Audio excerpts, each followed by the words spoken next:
Eto na nga pala yung update dito sa nabili kong nakatambak lang na Honda Scoopy. Yung dating nababaliwala lang na motor, malapit na uling pumogi ngayon. Kaya dito nga pala sa video na to, ipapakita ko sa inyo yung mga naging proseso para mapapogi ulit to.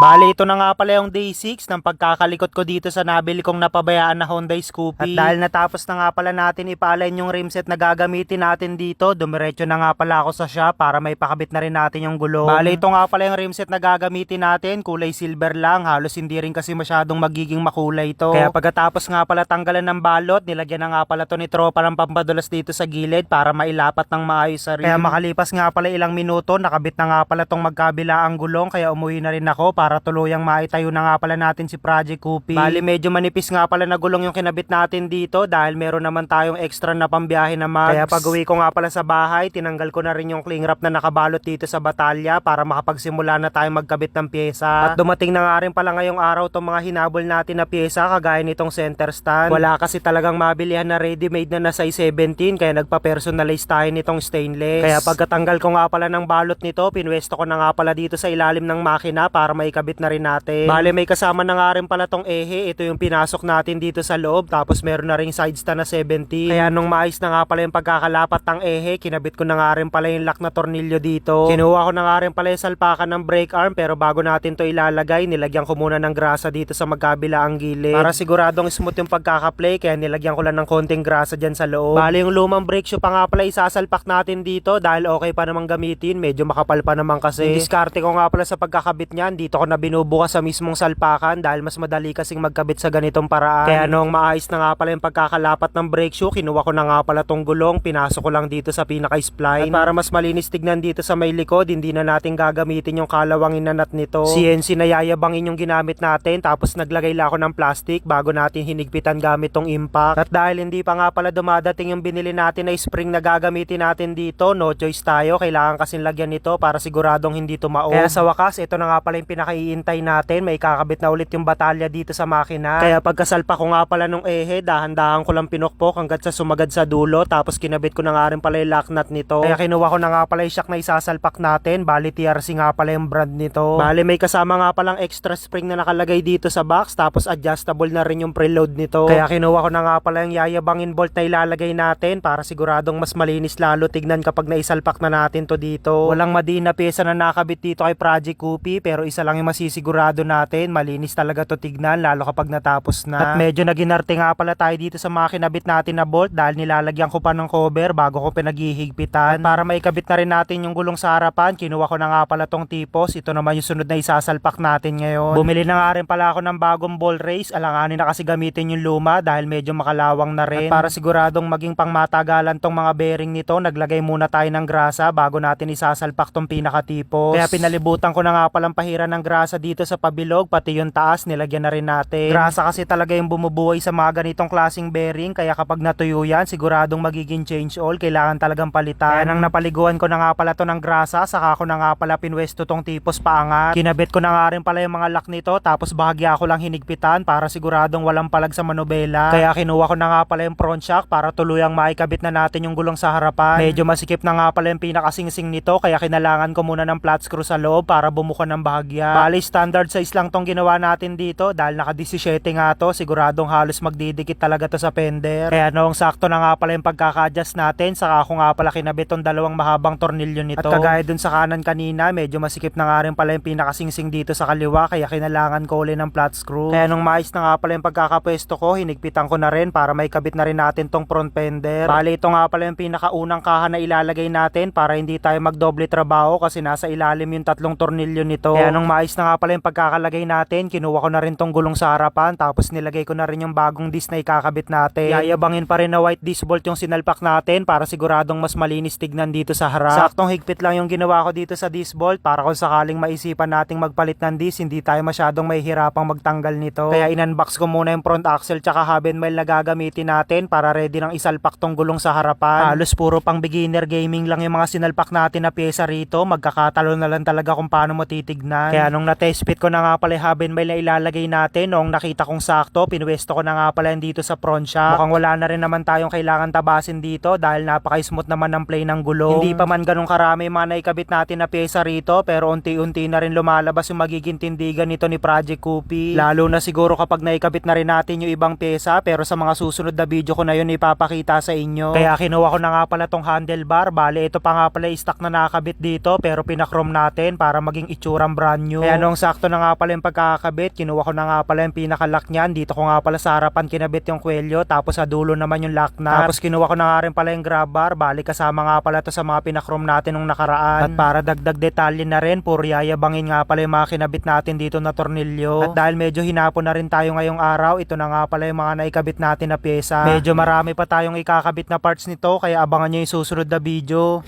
So ayun na nga, mag-update muna tayo ng mga natapos natin gawin para dito ngayon sa Day 6 nito ni Project Kupi. Eh nga, dahil maraming nag-aantay sa muling pagtayo natin dito, ayan, nagsimula na nga pala tayo ngayon. At ito na nga pala yung mga naikabit natin pyesa.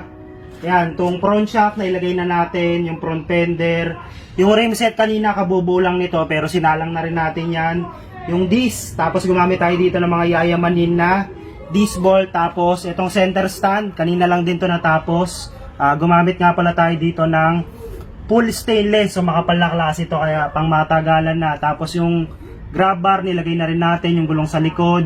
Yung rear shock, galing kay TRC. So yung spring nga pala dito sa center stand, kalawangin muna, pansamantala yung nilagay natin dahil hindi pa dumadating yung in-order natin na ganito. Pero papalitan natin yan para syempre hindi masagwa tignan. So yun, pansamantala dito muna nagtatapos itong day 6 nito ni Project Kupi dahil medyo hinapon na nga tayo dahil inantay pa natin na ma-assemble yung rim set. So ayan, yun nga, bago nga natin tutuluyang tapusin, mag-update ulit tayo para dun sa ipapamana ko sa inyo na Honda Wave. Pipili lang kayo kung si Project Kalikasan or si Project Bilog, basta mag-top up or mag-recharge lang kayo dito sa laro na ipapakita ko, right? So ito nga pala yung sinasabi ko sa inyo kanina na laro na dapat i-download nyo tapos mag-register lang kayo. Kung bago lang kayo, pipindutin nyo lang to. Ayan, pilapan nyo lang lahat yan at pag nakagawa ka na ng account, punta ka naman dito sa login.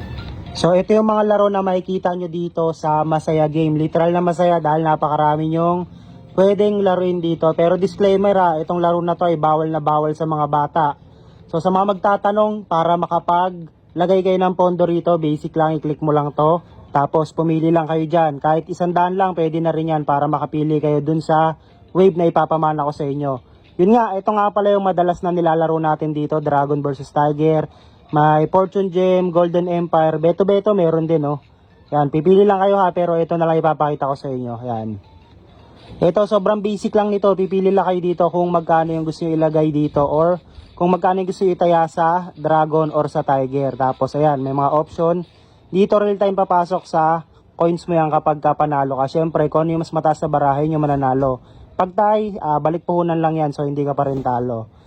So ayan, ito yung mga lumabas kanina. Pipili lang kayo dyan. Estimating nyo na lang kung ano sa tingin nyo yung lalabas. So subok tayo ng kahit 10 piso. Barya lang kasi libangan lang naman talaga to. Dito sa Dragon. Ayan na. 4 tsaka King. Yun lang. Mas mataas sa baraha yung King kaya talo tayo ng 10 piso. So ganun talaga, paswertihan lang to So ulitin ko sa mga nag-register dito, lalong-lalo na dun sa mga nag-top up or sa mga nag-recharge, lapag nyo lang sa baba yung SS nyo para kung sakaling kayo yung maispatan nung speaker na gagamitin natin, na hayaan ko kayong pumili kung sino yung gusto nyo iuwi, kung si Project Kalikasan or si Project Bilog, right?